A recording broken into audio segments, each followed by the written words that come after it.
All right, folks, it is 3:30 p.m. Pacific time, um, and I'm delighted to welcome our keynote speakers for the day. It's our final event in the Eaton Virtual Symposium. Again, huge thank you to our panelists, attendees. We've had people Zoom in and present from all over the world and listen to the conversation, so thank you again. And I am delighted to introduce our special guest, Stephen Barnes and Tananarive Due.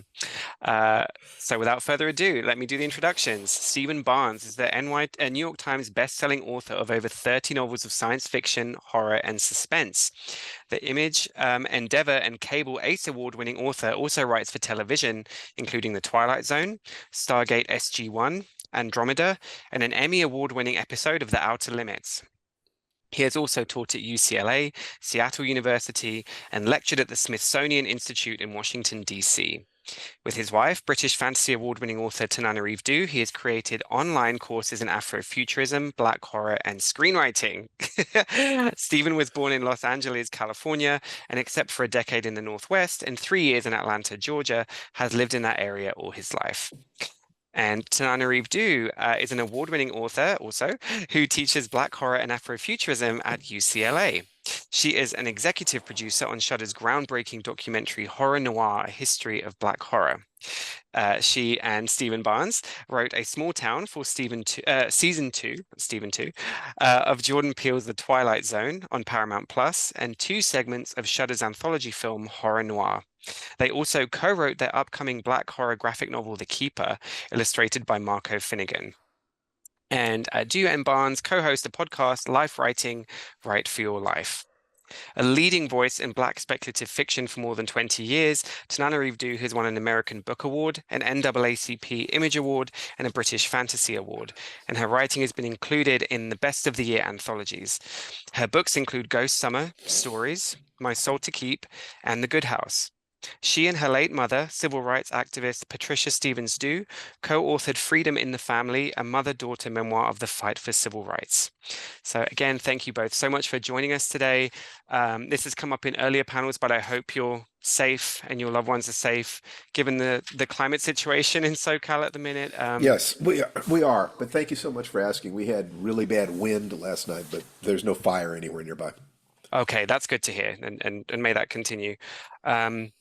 So I guess I can just start off with some questions for you both, and we'll start Sure. big picture, and then we can drill down into the specifics. It's going to be a big one, so apologies. But tell us how you got started in the field of creative writing. You know, where was the spark Well, generated?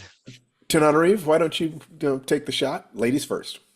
Okay, hello everybody. It's really I didn't choose the creative life. I think the creative life chose me because ever since I've had consciousness, awareness, I've wanted to be a writer and thought of myself as a writer, writing that world famous book called Baby Bobby when I was 4 years old, folding the typing paper in half and stick figures and captions, but I self-identified on the back flap. Baby Bobby is a book about a baby. The author, spelled wrong, is Tananarive Due. And I think that's like super important because I had that awareness. I guess so many books in the house had taught me what a writer was. I saw my dad always scribbling. He's a civil rights attorney, 90 years old today, always scribbling on his legal pads, and loved stories, loved storytelling, loved hearing stories, and used the TV show Emergency as my vehicle for writing fan fiction to really nurture that all through elementary school, junior high, middle Fan fiction school. works, people. It's You real. know, It's I, I real writing. I will note, just because it's interesting, and I won't go into too many details just in the preliminary opening question, but by the time I had reached high school and college, I was no longer writing Black protagonists and I was no longer writing genre. As a child, it was all adventures and spaceships and talking cats and a little Black girl trying to get in the Book of World Records. By the time I had been exposed to canon through high school and college, quite accidentally, not intentionally, not to make money or sell better, my picture of a story was a white man having an epiphany.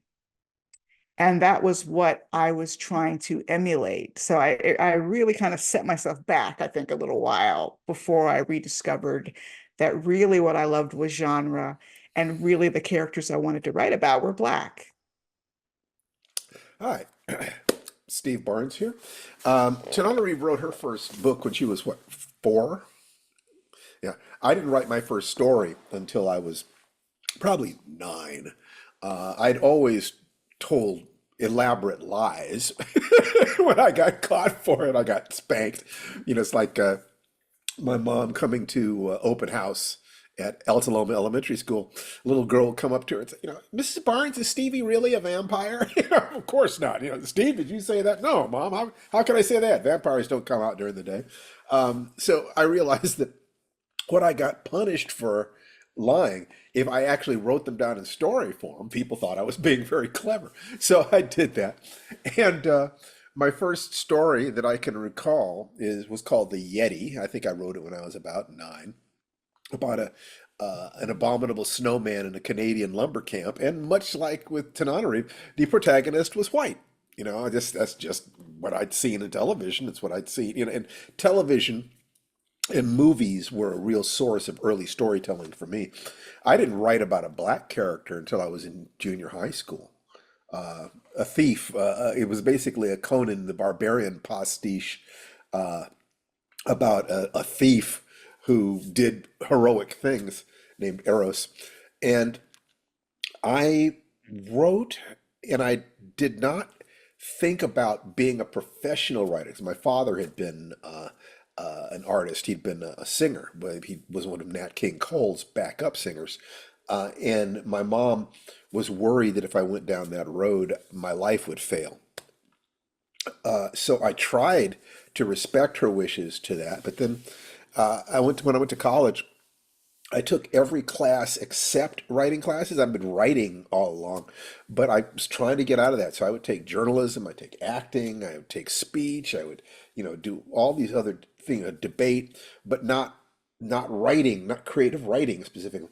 Then one day on campus there was a contest, a short story writing contest with the award winners would read their story to the alumni, and I stood up. I wrote a story and I won, and I stood up there reading it, and I watched. Quite frankly, I watched all these rich white people who were sitting there, wrapped by my story. I had them in the palm of my hand, and I was thinking to myself, "This works. I could use this emotional quality and this set of mental skills to bond myself to people who have real money and power, and therefore I could actually make a way through the world doing this." And I realized that this was closer to my true being than anything else I'd ever tried, than anything else I'd ever done. And I realized then that I would rather fail at trying to be a writer than succeed at anything else. And so that was when things got started. Amazing. Thank you for sharing that, both of you. And I wanted to ask, what were there was that moment, and you mentioned the Conan pastiche that you read, but Yes. what were the texts, either films or books, that actually brought you back to genre, and were inspiring in terms of showing a different model? It's not just white dudes having revelation. What were there any models or experiences that sort of brought you to genre, or sort of gave you that kind of aha moment? Oh, me Yeah, first. let's Okay. go to you. I Either was one of you. Yeah, this I question's was gonna let you go first, honey, because mine is a doozy. Okay. So I'd always been interested in drama, in genre, stories of space and monsters and things of this nature. Probably because I wasn't totally happy with the real world that I saw. And it didn't hit me for quite a while that I was not writing about white people because I wanted to. I wrote about white people because that felt like the thing that I needed to do in order to communicate with people, or maybe it wasn't even that conscious. It was a little bit like the experiment with little black kids chose white dolls over black dolls. It was just that sense that I was writing about, a heroic, intelligent figure. Well, of course they were white. That's all I saw. Um, if I was to look into media, I was writing about black characters before I felt an urge to. I mean, the Arrows, the Thief was just a little bit sort of, well, let me try this. But I remember watching the movie Damnation Alley. I'm actually ditched school to go see it, and I'm sitting in the movie theater with my friend Daniel Pinal, and they have this scene where George Peppard and Jan Michael Vincent and Paul Winfield are traveling across a nuclear wasteland in an atomic Winnebago, and they come to this heap of ashes, this destroyed city, probably Las Vegas or Salt Lake City, one of them. I think it was Las Vegas, and out of the wreckage comes the last woman in the world, and she's white. And I said, "Oh my God, they're going to kill Paul Winfield."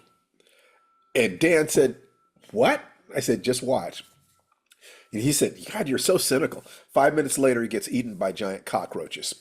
Uh, After the movie was over, he asked me why I had said that. And I said, well, they weren't going to pretend that he wasn't interested, and they weren't going to let him compete for her. So the only remaining option was to kill him. And that was the point at which I realized the degree to which I had seen tropes of that nature, that we were either excluded, or when we were included, we were non-competitive. We were not reproductively competitive with white males. The way I put it is that black men are disproportionately too young, too old, too obese, too gay, too gay or too dead to be reproductive competition. So I'm hypersensitive to that. I'm aware that, of how that works. And I think that that was the point at which I kind of said to myself, oh crap, if I express my deepest sense of being, my characters are going to express in a way that the people who are the gatekeepers, who were universally white males, will reject. And they will never say it directly, but they will do other things to make sure that you don't get that position. And I decided that I had a couple of choices. One is I could bury my dreams and do what I felt like I needed to do to succeed or survive, or I could take the heat. And I realized that I wanted to take the heat because I was fighting for the younger version of myself, that kid that looked out at the world and said, well, where am I? Where are my dreams? So I decided this is what I had to do, and I just had to try to figure out a way to get it done. That's also a doozy, honey. So,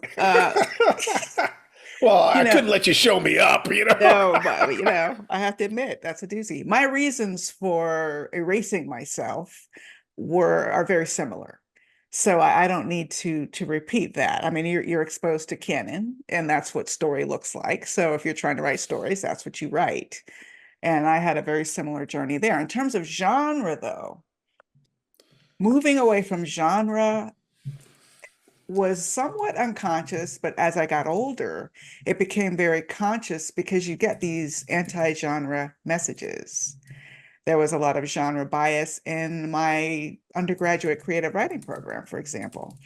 And so when I mentioned that my two favorite writers were Toni Morrison and Stephen King, and everyone lit up when I said Toni Morrison, and then the looks I got when I mentioned Stephen King, woo, I wasn't going to mention him again. So I really muted that desire. I loved horror movies. My mother loved horror movies. I read Stephen, I mean, I would not even let myself dream of writing horror. Two things happened at about the same time. Gloria Naylor, a Black woman writer, wrote a book called Mama Day that was metaphysical and starred a Black protagonist. So I was like, a Black woman protagonist. And she was very respected as a writer. So I thought, there's a doorway. But what really sealed it, and I remember this like a thunderclap, was I was working as a reporter for the Miami Herald at the time. And I was assigned an interview with Anne Rice, who was at the Miami Book Fair promoting a book. And I'm going to have to ask the audience to indulge me because I want to read you exactly what she said. In the years since, I have really just paraphrased it as, yeah, she says you can write about important, lofty themes and get taught in colleges, which is how I remembered it. But I put her quote in the newspaper. And this is what Anne Rice told me on the phone, not knowing I wanted to be a writer because I never told her that. Everybody knows who Jane Eyre is. Mary Shelley, everybody knows who she is, and everybody knows who Frankenstein's monster is. These are great, powerful, heroic images that really allow you to go outside of yourself, to really talk about questions that change you. That's what Homer did for the people who went down to the corner tavern to listen to him. They didn't know Achilles. They didn't ever see the walls of Troy, but they sat there and listened to him talk about these enormous heroes and these enormous conflicts. And it was not just escape, but it was an escape that improves you. You go back feeling different. And that's what literature should do. Honey, I had written my first novel 9 months after that, The Between. That was like, okay, that was the permission. That was the permission. Yes, I can be respected. And whether or not I'm respected, writing genre is important and writing genre matters. Amazing. Thank you for sharing that quote in full. That's, I mean, yeah, just you can totally see how that would just be the permission, like you said, Pretty much. to just run with it. And oh, sorry, Stephen, do you want to add something? Oh, never No. mind. I was gonna sort of ask that respectability, for want of a better word, of genre, right? And we've talked about this in early panels today, how science fiction, fantasy, horror are now sort of not just on vogue in terms of popular culture, and sort of the mainstream effect of genre in genre works in culture, you know, with superhero tropes, and certainly horror is having a huge, I don't know if one would call it a renaissance, but a huge moment. I don't think it ever died to be reborn, but it's having its moment for sure. How have how has that changed for you both in your careers writing across genres and forms in ways that you've talked about? Is it easier Well, now? Was it easier then? What no, are I the think that I think it's easier now in the sense that there's more of it. The field has changed, and science fiction now belongs to everybody. I think that Star Trek and Star Wars did that. Before then, it was a much smaller club, and it was harder to get into it. But once you were in, I think that there was a certain amount of reward, called kind of middle class reward for that. But now the upper level of reward is as high as things get. I mean, it's as big as it can possibly be. Today's Ben-Hurs and Gone with the Winds are science fiction movies because movies thrive on the images that we've never seen before. That's what big screens are great at. And for that, you need either historical images or science fiction fantasy images because we've seen what this planet is, to a huge degree. So I would say it's easier in that sense. The question of diversity, there is more of it, but there's also interesting pushback now. The At first it was, well, we'll let a few of these people in, but then as you get in there, you start, if you're the writer or you're the star, you start making sure that some of the camera people and some of the other people also look like you. And those people start working their way into the executive suite. And so now the good old boys are, the networks of uh, heterosexual white families in some ways are a tribe. And in the sense of tribes, if those people consider themselves to be in a zero-sum game, then other tribes are the enemy. People who are very tribal, who see a zero-sum game in life, other tribes are the enemy. These people are very likely to have, well, basically racist actions and belief systems. So we're banging at that door now in a way that we never have before. It's not just, when I was starting, before me, it was Octavia Butler and Chip Delaney, and they were exotic, but they were no threat. Okay. Now there are enough of us to actually be a threat in the sense of, people start feeling like all I see in every ad I see is for this, and all the posters are for this, and where's my expression? And I think that this was actually a factor in our latest election, is people feeling disadvantaged. You know, they aren't, but the feeling is enough to create the response. So it's a different set of priorities and a different set of challenges right now. But for those of us who are prepared to accept those challenges and can see the game as it actually is, as opposed to what we're taught, I think that the sky's the limit. You know, Steve? and in terms of publishing, I feel a little bit naive and a little pampered, frankly, because I started publishing in the 90s, which was when authors like Terry McMillan and Elin Harris had taught mainstream publishing that Black readers read. And they were publishing everything, thrillers, romance. The genre didn't matter. I didn't get a publishing contract because I wrote horror. I got a publishing contract because I was a Black woman writing commercial fiction. And they were going to throw everything up against the wall to see what would stick for a while. And that was a huge boom.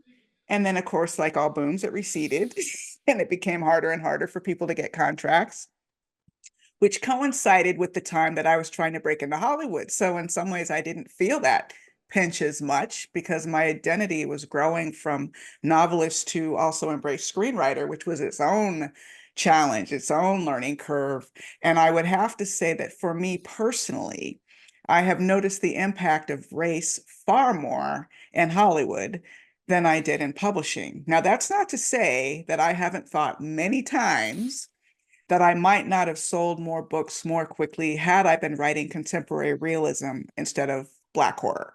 Like those Black women readers who did embrace me so much, especially in the beginning, that was my core audience.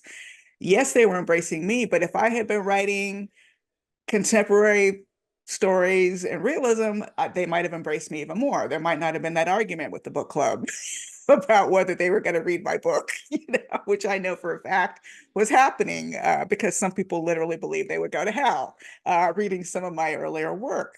But in Hollywood, it's so obvious that the executives don't look like you, that their idea of what a story is often doesn't involve you.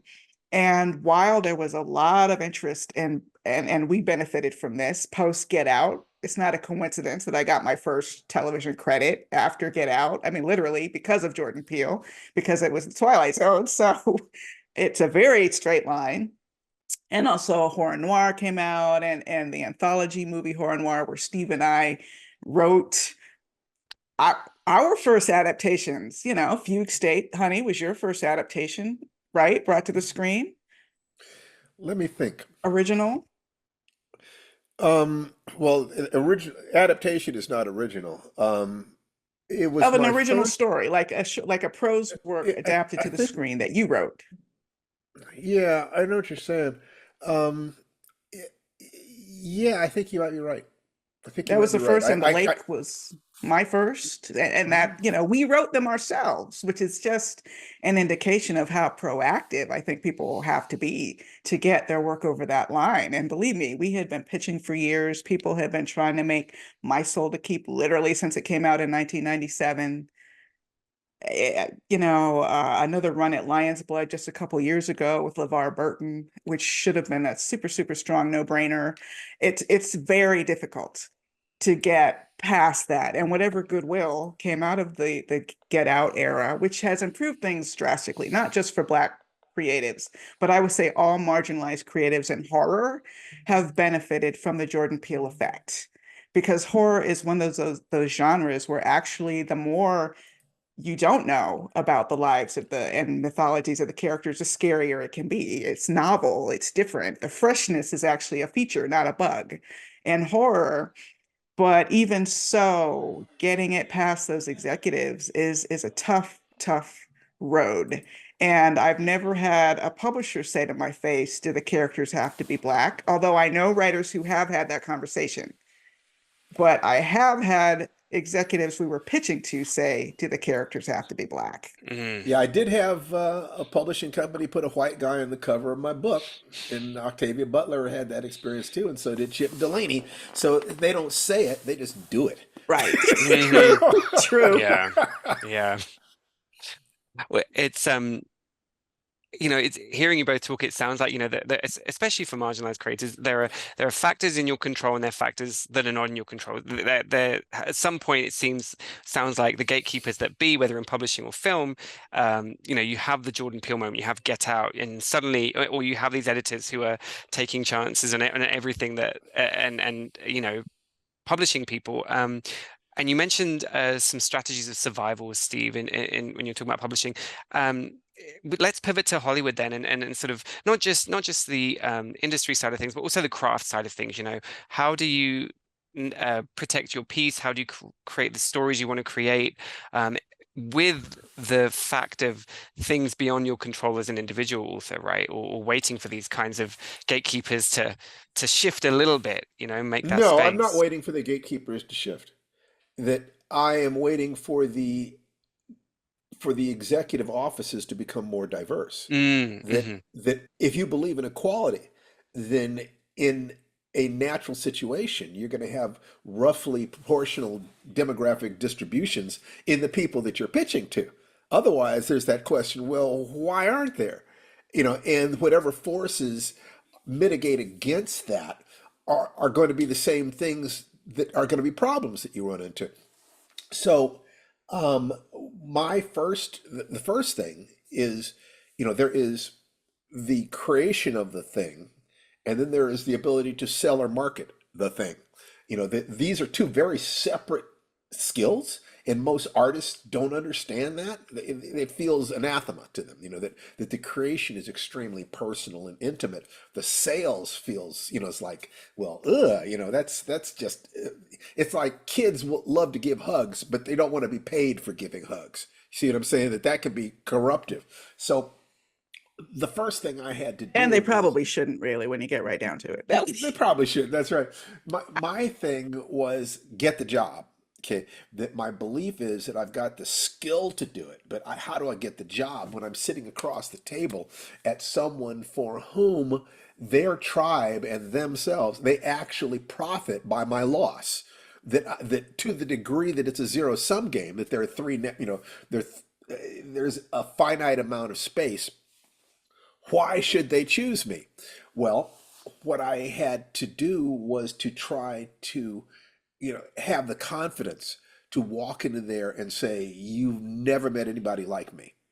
I am the answer to the problem that you didn't even realize you had. If you hire me, it's going to be less stress for more benefit than you've ever experienced. Let's have fun. It was the martial art of Aikido. Karate is force against force, although you're doing things to shape the matter of that force. Aikido is about blending with the force that comes in. So if I know what his urge is, that he's going to be in tribal survival, because he wants status and so forth. But if I can touch him on the personal survival level, and I can say, listen, you hire me, I'm going to do a great story, and you're going to get a promotion, you're going to have a BMW in your driveway, and have a swimming pool, and the actresses are going to love you. I mean, that I have to find ways to appeal to what they want. Sales is a transfer of enthusiasm, but you have to understand what people want and need, and you have to, and preferably understand it even if they are unconscious about it or in denial about it. Nobody is going to say to me, we're not going to buy your project because I don't like black people. Nobody is going to say that. Everybody is going to blame something else. It's the network. It's the sponsors. It's the audience. It's the Southern audience. That no one will ever say what they're thinking about. So you're in a situation where, if 10 to 20% of people you run into have that strongly tribalistic racist attitude, and the decision chain is just three people long, you're more likely than not to have one of those kinds of people in there, but they will never say it. So that's the minefield that you're working through, to understand that it is likely that you're going to run into that, but that doesn't mean that they're, for me, how do I do that? And so I had to start by not thinking that they're bad people. They're people who have a particular belief system. They're people who have a particular perspective. Because I can't sit there, with a smile on my face thinking, you bastard. I can't do that. That incongruity communicates, I believe. I think that on some level people can read your mind They know what you're thinking. So I have to have this sense of if he's looking at me, I might have a problem. But if the two of us can look at this wonderful project we can do together, wow, look at that mountain out there. We could climb that mountain together. And at the top of that mountain is the money and power and promotions and nookie or whatever it is that I can sense that this person wants. I am their vehicle to get where they want to go. I'm not trying to get them to go where I want them to go. And that attitude was good enough to allow me to survive in the field long enough to, raise a family and put my kids to college. But the world changed in the sense of there are enough people behind the scenes and there are enough people who are superlative geniuses like the Jordan Peels who could do a breakthrough thing. So now people are kind of thinking, well, maybe there's something in the thing itself. And I think that Tananarive caught that wave. Oh yeah, I've been very lucky in catching a lot of different waves. I also want to point out, oh yes, Sandy there, Steve. In addition to that percentage of people who have racist attitudes, you could have someone who cries himself to sleep because he wants to make it so much, but he's afraid to pitch it to his boss because it's such a risk-averse industry. And I think it's even more risk-averse now than probably at any time in the past 5 or 6 years, would be my guess, not being an expert. There's a lot of contraction, a lot of fear, a lot of nonsense happening, fantasies of replacing human labor in the arts with AI. There's a lot going on that complicates race. But Steve, I don't think I mind mentioning this in a rather small group, even though the paperwork isn't signed yet. I do have a bit of a fear of jinxes. But Steve and I just got funded or financed, knock on wood, that the funding, we get the paperwork to direct a short film adaptation of one of our works. So this was based on something that began as a script.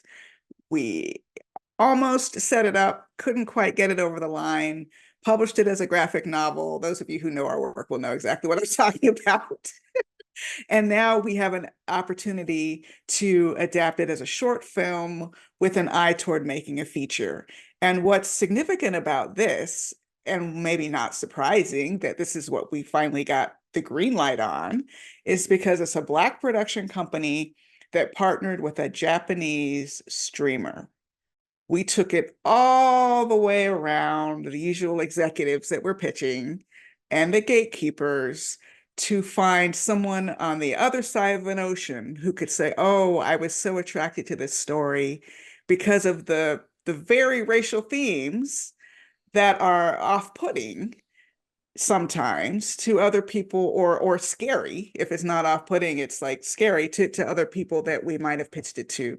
So I think that's an inevitable part of the future for a lot of marginalized creators, is Well, that if it's you're a going to bring that up, then big world out there. I'm going to bring up the thing that I said to you a few years ago. Uh-oh. Yeah, that's right. I know what you're about to say. Yeah, you do. I just looked at all the contracts we had in the last 10 years. And we've done a lot of things in the last 10 years. And I just pointed out to Tananarive a truth. Not a single dollar that we have made came from a room full of white heterosexual males. Not a dollar. It's all come from gay people or black people or women, or non-white people, like, Japanese, and then this. And then we worked with some gay friends about this, and then some black people got us this. So it's like, all right, if you know that under the worst of circumstances you're going to run into this, this is how you can counter that by specifically gaining allies who are not biologically conditioned to feel in competition with you. That you want to avoid this, because a lot of times people even are so ashamed of that feeling that they won't admit to themselves that they have it. So if you want to survive at this, if you want to win a war, you have to understand what you're dealing with. And there are allies, there are neutral parties, and there are adversaries. And an honorable adversary, nothing wrong with that, except in this case, like I said, no one will stand up and say what's actually going on. So because you might not be good enough, you literally might just be running into the fact that, something, not everything sells, not everybody makes it. how do you tell the difference between that and I've got an issue here? And the way I do it is that I can't do it as an individual, so I assume that if it's an observable phenomenon socially, that there's a little bit of it in every interaction. I can't put my finger on it. I can't accuse anybody of it, but I can assume it's in the air that we breathe. And I assume that, and one of the ways I take some of the heat off is assuming that if the racial positions were reversed, black people would be screwing over white people just as badly. So it's nothing personal. It's there. It drives human history. This is my moment for dealing with it. That's all. Well, first of all, congratulations on that short film opportunity. That's super, super exciting. And again, you both made me think of conversations that have happened earlier today about global markets. The US is one market, it's a big one, but just hearing the fact that the Japanese streamer, assume with the numbers, was the person who sort of wanted to move forward with this project, and other folks have mentioned works in translation. That is a huge untapped market. Translating your works, not just works from non-English speaking countries to the US, but vice versa. And in as parochial as politics seem to be getting, at least in the US and Western context, this may be the pivot, to looking at the world stage, right? Particularly, given the proliferation of the internet and the sort of I'm not saying the physical space isn't as important, but basically it's easier to maybe find communities beyond. I think that the internet makes that really possible. There's actually a theory that if you have 1,000 committed fans, you can have a career. And anybody could create 1,000 fans if they're willing to really tell the truth about what they think and feel and are willing to express that in a way that people who've had similar experiences could benefit from. So I think that there are probably more people who can make a living in the arts now than ever, that artists are becoming billionaires. You have artists becoming billionaires now. But I think that the rules have changed such that those who are aiming at that sort of middle class existence, who could, write a book and then it goes to a publishing company and the publishing company does the promotion and the this and the that, and you get a nice check. That's gone. If you're not at the very top, you're in the space of, you better hustle for it. If you want it, you better get out there and make it happen. So I think that people who are familiar with the changes in society and the changes in communication and the changes in terms of a worldwide marketplace can do very well. And also, if you don't do that, but you are speaking in a way that speaks to an underserved audience, you can also do very well. It's changed enormously since I came in, and I think for the better. And I think it's important for artists, learning artists, aspiring artists, working artists, to manage expectations sometimes. There's a reason I teach at UCLA. I was a full-time author for 15 years. That was a lifelong dream. I worked at the Miami Herald for 10 years, could not wait to liberate myself from that. Had a great time as a full-time artist, but I don't like the up and down of the income. That was why I had been a journalist in the first place. I like having that steady state of a salary, and then I write in my spare time. And although as a part-time UCLA lecturer, I have plenty of that spare time, I also divide that between screenwriting, which again is not something I would quit my day job over. Even we were staffed on a TV series. You think I did not even think about quitting my day job? Hell no. Every best-selling horror writer I know, Stephen Graham Jones, Paul Tremblay, Jonathan Jantz, they're all teaching. And there's a reason for that. The arts are unpredictable. So we also have a marketing business. It's kind of a triad. We have our marketing business, we have our screenwriting, and we have our writing and author related. Yeah, Yeah. the marketing business is a matter of taking the things that we're teaching, like sometimes it's classes that she teaches at UCLA, or the things I do in lectures, or even sometimes the subjects that we talk about on these sort of things, and we make them available to a wider group of people. Right. And through digital downloads or free things. And this enables us to both satisfy the part of us that loves teaching, because we love Yes, teaching, but also enables us to even out the breaks in our income.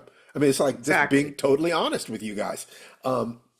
It's that that security makes it possible to make tougher choices in your work because you're not asking yourself, do I do this or do I eat? It's I'm going to do this and let the chips fall where they may because this is not everything that I need. I don't need this to make a living. I've got other ways to make a living. I love to make a living doing this, but what's more important is my connection to my own sense that this is who I am, that I've spoken the truth about who it is that I am. I think that artists who get caught up in the money game and step away from their truth will use drugs and alcohol in order to bridge that gap. You end up spending your money to help you forget how you earned it. I don't want that. That's well put, Colin. I Yeah, don't want that. I love being able to feel like I would have written this for nothing. and then there was a point in that 15-year period of writing full time when it dawned on me, wait a minute, I'm making my inner child go out and work. So I'm the adult, so I can stay at home, and watch Netflix and eat bonbons. It just didn't seem like the right balance of labor. So my adult can hold a job and sell courses and teach classes and still have a good time. Nothing will ever replace the joy I get from writing. Hmm. But in many ways, I feel like I'm writing for fun. Hmm. And that's and the what Steve said about giving yourself the freedom to walk away. There's no amount of money that's worth working for a toxic boss. There's Hmm. no amount of money that Yeah, is worth creative projects that you despise. Hmm. I've had people offer me chances to make money if I would hurt my friends. And what was worse, I actually left one agent that I had because I said to him, I said, I don't know what's going to happen in my career, but I do know that when I leave Hollywood, I'm leaving with my sense of honor intact. And he looked at me and he said, you'll be the only one. And I knew at that moment that he did not understand me and I needed to leave. I needed to find someone that understood what it is that I'm trying to do in my life and who it is that I'm committed to being in my life. And I would rather have two true friends than 1,000 false ones, easily. I mean, there's not no comparison at all. And I'm really blessed to have found, Tananarive because we can talk about these things at the deepest level. We don't always agree. In fact, that's one of the values is that we disagree on some things. But I have someone who I can really tell the truth about my values to, even if she doesn't always agree. It's always part of who she loves. And that means the world to me.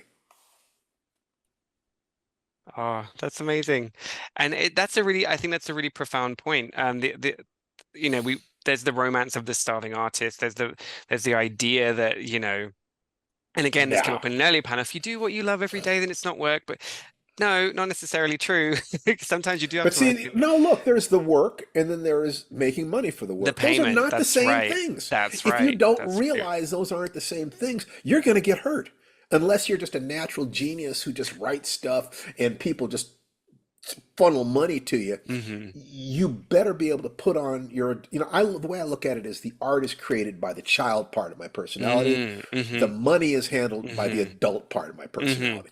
That's the way I look at it. And I Hmm. make very, very sure that Hmm. those two have separate functions. The Hmm. adult's job is to protect the playground for the Yeah. child part of me to just have fun. Yeah. And I don't that's know how many people out there have ever worked on a creative project they didn't like or respect, like whether it was a work for hire or it was some kind of a collaboration. We once worked on a project where everybody wrote a chapter and it was ugh. horrible, horrible. Writing 500 words you hate is so difficult. Yeah. Never mind an entire novel, never mind an Hmm. entire script. It's not helping anybody. You're not going to do your best work. So you're not going to Hmm. grow from it. You're not going to learn from it. Hmm. We were brought in for someone else's comic to develop an audio drama that we were pitching at a major the biggest audio platform, whatever it's called. And they dragged and dragged and dragged. I mean, dragged it out for over a year before they would even get back to us to hear the pitch. And then when they finally deigned to hear the pitch, they offered a paltry amount of money within a ridiculous number of steps. Like, so if you do this much, you get this much money. You do this much, you get, it's like, just like what? And we just walked away and said no. Had we been desperate, had we been relying entirely on that income, we couldn't have said no. That's right. And we would have been locked into a working relationship we knew before it began we were not going to like. So you have to give yourself that room to say F you.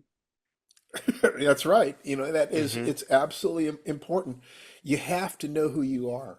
You Hmm. have to have a dream of the life that you're trying to create Hmm. and to know what your vehicle will be to get there.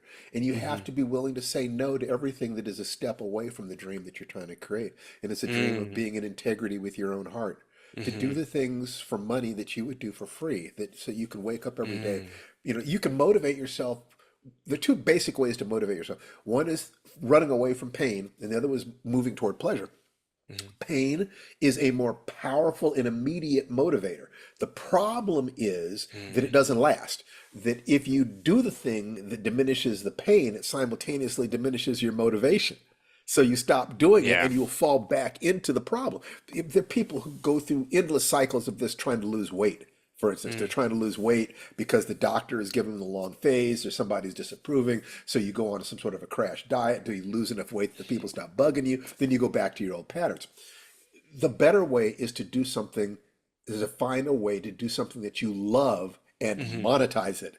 What do you Hmm. really love? What is the truth about this thing? How do I communicate that truth to a group of people who need my Hmm. version of the truth? That's what marketing is. You find a market that needs what you've got, and then you communicate the value of your product or service to that market. That no lying is necessary. No warping of yourself is necessary. What's Hmm. necessary is the feeling that if I go deeply enough into the specifics of my existence, I will emerge at the universality of humanity.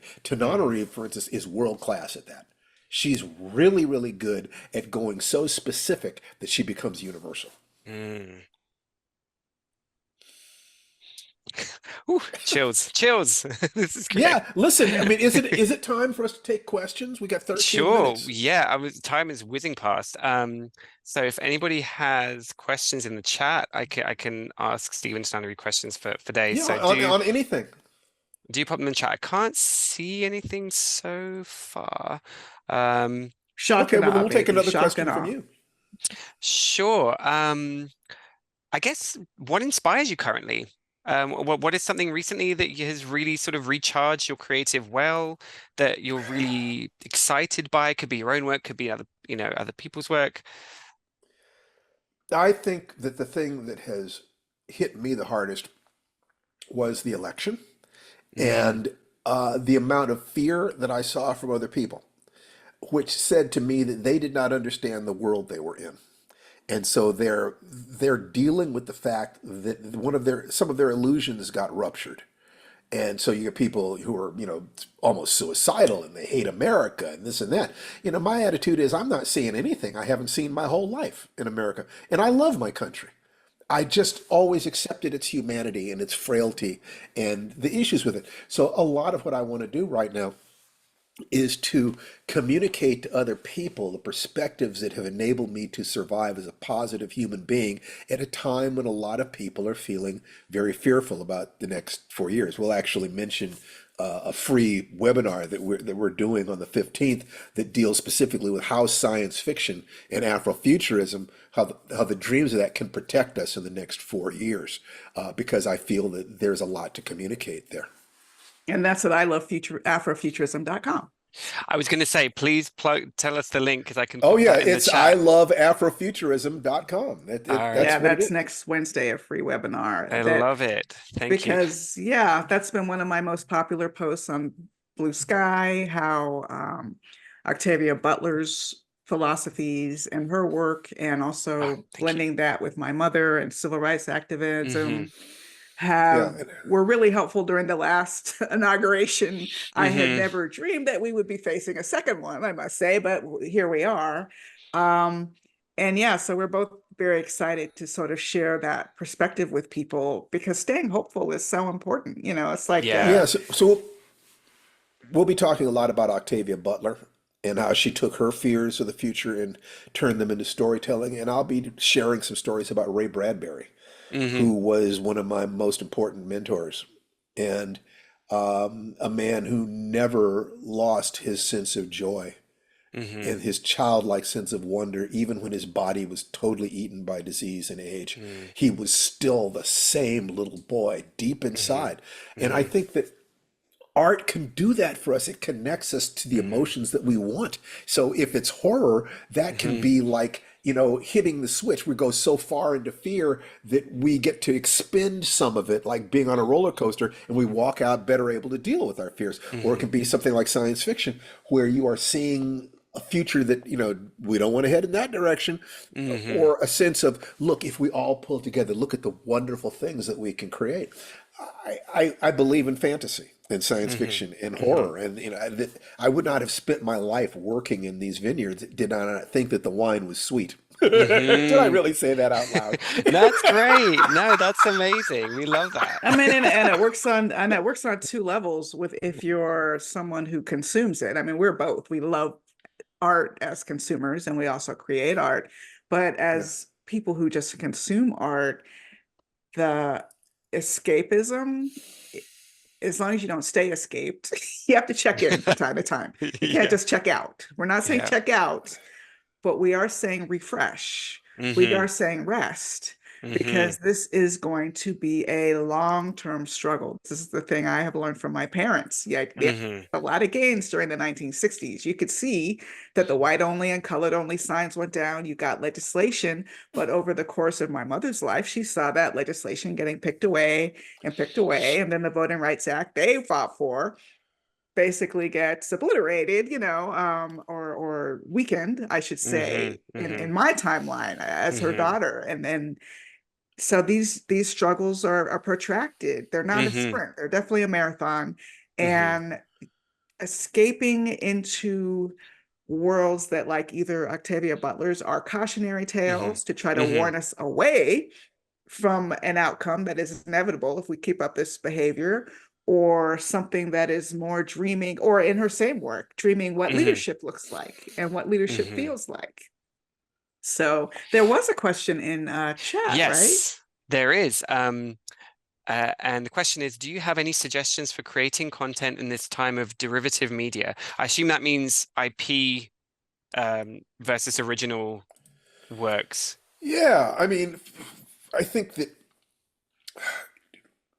are you speaking of creating, or are I you think speaking of how do you promote, publish, distribute it after you've created it?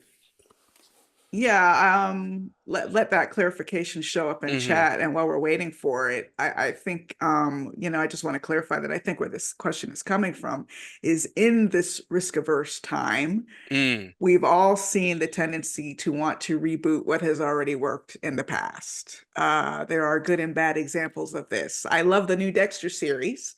Hmm. Some might argue, did we need a new Dexter series? You know what I mean? I love it. I love it, but I what guess, how and what I would say is that throughout all human history, most stories have been retold stories. There in ancient times, the stories that people loved the most were retellings of stories they already loved. It's a relatively new thing in Hmm. human society to expect every story to be new, and of course, stories aren't new.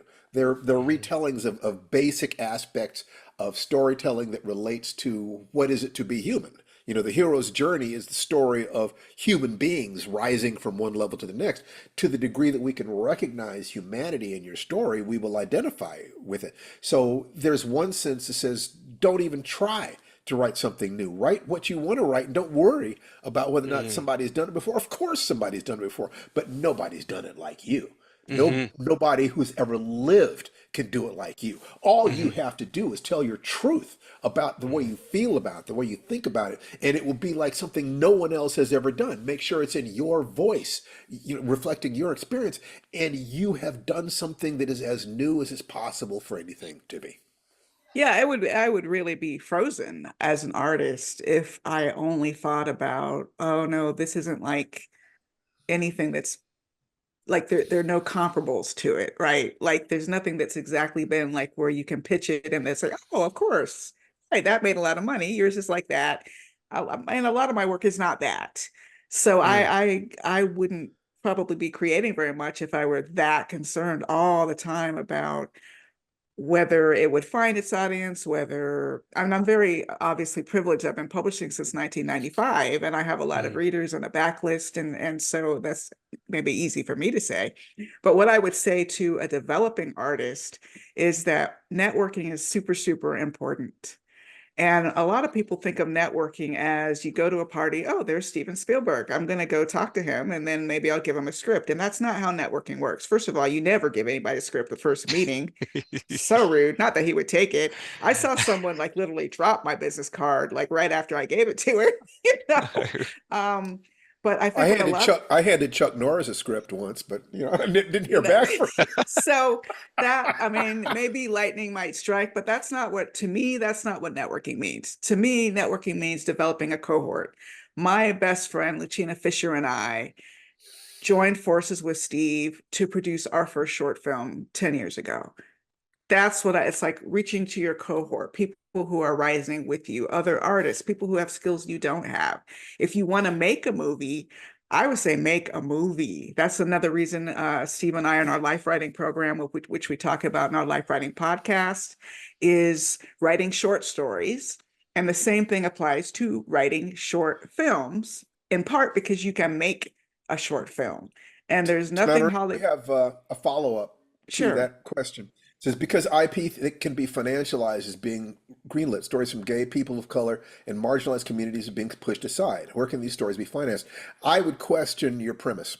The fact is that if you're gay, a person of color, or otherwise marginalized community, no, there has never been a time that is any better than right now, despite the politics of things. There That's might have been true. better a couple of years ago, but then 5 years before that, it was much worse. So in general, we're moving in the right direction.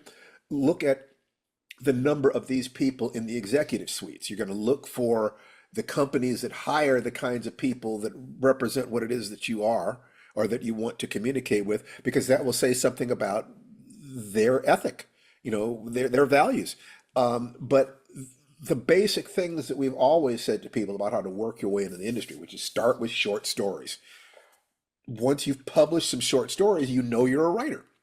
Then you can work up from that. You also can make short films. You can make a short movie, on your iPhone, basically a one-act play with two people talking about something, intimate or personal or small number of people. Put it edit it with free software that's available. Put it on YouTube. If you start getting clicks, you have started the process of marketing, of understanding what you're doing. And you can work your way up from there. You could take that to someone, a successful doctor or a lawyer or somebody who's got just a little bit of money, and so the first thing you do with nothing, the next thing you do, use, $50 worth of catering for the people that work with you. After that, you move up to $500 and you give people a token payment for it. You stair step your way up. Okay. And that has worked in various forms, has worked for so many people. Otherwise, we talked about the television series that we worked for, Crystal Lake. If you live in Hollywood and you're willing to compromise your dreams of wealth for a little while, there is one way in that I see now, and that is to become an assistant in a writer's room. Be the person who runs for the coffee. Be the person who cleans off the boards, sweeps up the place. Get in there at any cost or no cost. Sleep in your car. Work in the writer's room, and you will start getting an idea, first of all, of how story works, how Hollywood works, and what you can do to earn your way in. And I would also just go back to the idea of independent production because that is a way in. It's a long way in, and it takes a long time, as opposed to doing what Steve said. You shoot your movie, And you don't have to know how to edit the film. You don't have to know how to operate a camera. Again, who's in your cohort who knows how to do those things? He knows how to operate a camera, but not how to write. You know how to write, but not how to operate a camera. That's a shortcut. And while it might not pay off with money, it can definitely pay off with exposure. I mean, there are short film awards at the Oscars. Yeah, Hmm. go to your local community college drama classes, film classes, and say, listen, I've got this script, I've got a stage, or I've got a location. You have some people who would love to come over on Saturday and do this with me. I'll feed them, And if you use the same creativity to get into the industry that you would believe that you would use once you were inside.